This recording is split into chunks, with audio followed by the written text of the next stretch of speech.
Huriksis sirap ubat batuk Gamate Madu Plus.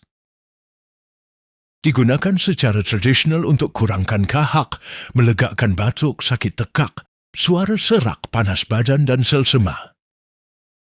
Gabungan madu dan herba semula, jadi